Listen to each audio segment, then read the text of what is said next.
سلطان الہند حضرت خواجہ معین الدین چشتی اجمیری رحمۃ اللہ علیہ، المعروف خواجہ غریب نواز، یہ وہ شخصیت ہے جو ہندوستان میں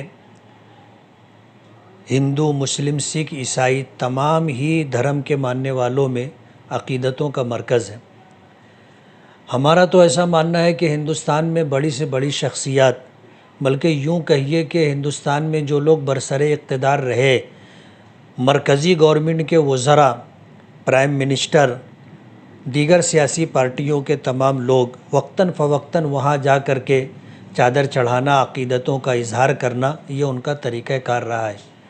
ہم تو یہ مانتے ہیں کہ ہندوستان پر اس شخصیت کا احسان ہے کہ ہندوستان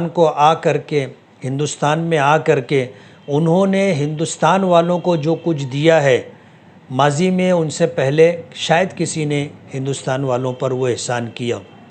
ایسی شخصیت کے بارے میں نیوز 18 کے اینکر امیش دیوگن نے جو جملہ کہا ہے،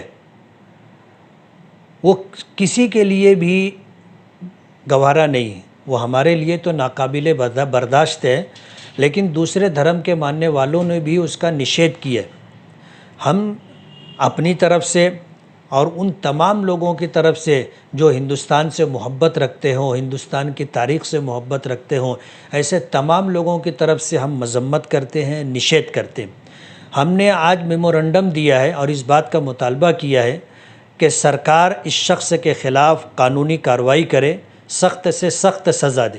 لیکن ظاہر بات ہے کہ یہ اس کا اپنا اکیلے کا کام نہیں ہے، اس کی اسٹوڈیو کے لوگ، نیوز 18 کے تمام ہی لوگوں کی اس میں کسی نہ کسی درجے کی شرکت ہے۔ اس لیے نیوز 18 کے اسٹوڈیو کے خلاف بھی اور ان کے مالکین کے خلاف بھی کارروائی کی جائے، اس بات کا ہم نے مطالبہ کیا ہے۔ اگر یہاں سے کارروائی نہیں کی گئی تو اعلیٰ سطح پہ آپ کیا اقدامات کرنے کا عزم رکھتے ہیں؟ اقدامات کے تعلق سے جو بات ہے، ہندوستان کے موجودہ دستور و قانون کے اعتبار سے ہم لوگ دستور پر یقین رکھتے ہیں اور آئین میں ہم کو جو حقوق دیے گئے ہیں، ہم دونوں طریقے سے اس بات کو آگے لے جانے کی کوشش کریں گے۔ اگر ہمیں احتجاج اور دھرنا دینا پڑا جو جمہوریت کا ایک حصہ ہے تو ہم اس راستے کو بھی اختیار کریں گے، اور اگر ہم کو قانونی طور پر کوئی لڑائی لڑنی پڑی اور آگے ہمیں کورٹ وغیرہ میں جانا پڑا تو ہم اپنی پارٹی کے لوگوں سے مشورہ کر کے وہ کام بھی کریں گے۔ آپ کو نہیں لگتا کہ یہ گودی میڈیا بار بار اس طریقے کے موضوع بنا کر ہندوستان کی تہذیب کو دو حصے میں بانٹنا چاہتی ہیں؟ بات آپ کی سچ ہے۔ اس وقت ملک کے جو موجودہ حالات ہیں، ان حالات کے اندر آج بنگلہ دیش ہے، نیپال ہے، پاکستان ہے، چین ہے، انہوں نے جس طرح ہمارے دیش بھارت کا گھیراؤ کر کے رکھا ہے، ملک کی موجودہ صورتحال ایسی ہے کہ کسی بھی وقت کسی بڑی جنگ کا آغاز ہو سکتا ہے۔ حالات ایسے ہیں، آج ضرورت یہ ہے کہ ہندوستان میں بسنے والے تمام ہی بھارتی ایک جٹ ہو کر کے دیش کے بچاؤ کے لیے اور دیش میں بسنے والے لوگوں کی جان، مال، عزت و آبرو کے بچاؤ کے لیے جدوجہد اور کوشش کریں۔ گودی میڈیا ایسے موقع پر لوگوں میں فرقہ واریت پیدا کر رہی ہے اور ہندو مسلم خانے میں بانٹ کر کے شاید وہ یہ چاہتی ہے کہ ملک کے موجودہ حالات میں جب ملک پر جنگ کے بادل منڈلا رہے ہیں، اس سے لوگوں کا ذہن ہٹا لیں گے تو یہ ان کی بھول ہے۔ دیش سے محبت رکھنے والے دیش کو ہر زاویے سے دیکھتے ہیں، اور اگر گودی میڈیا یہ سمجھتا ہے کہ ہم لوگوں کو جو ہے ذہن کو کسی اور طرف موڑ کر کے لے جائیں گے اور پھر اس ملک میں، دیش میں فرقہ واریت، ہندو مسلم منافرت پیدا کر کے ہم دیش کے حق میں کوئی اچھا کام کر رہے ہیں، تو یہ اس کی بھول ہے۔ ایسا بھی سننے میں آیا ہے کہ انہوں نے معافی بھی مانگ لی ہے، تو اس عمل پہ آپ کا کیا اظہار؟ نہیں، بات کیسی ہے کہ یہ تو کوئی بات نہیں ہوئی کہ آپ کسی کو تماچا مارو، کسی کو چاقو مار دو، کسی کی گردن ریت دو اور اس کے بعد معافی مانگ لو۔ جان سے زیادہ ہم کو وہ شخصیت عزیز ہے۔ اسے اس بات کا اندازہ نہیں ہے کہ اس نے جو ہے بھیڑ کے چھتے میں ہاتھ ڈالا ہے۔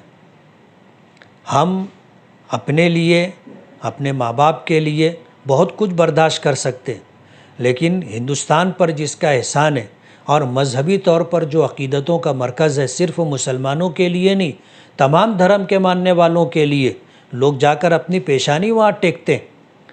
ایسی شخصیت کے ساتھ اگر اس نے یہ حرکت کی ہے تو اسے اندازہ نہیں ہے کہ اس نے اپنے لیے کتنی مشکلات پیدا کر لی۔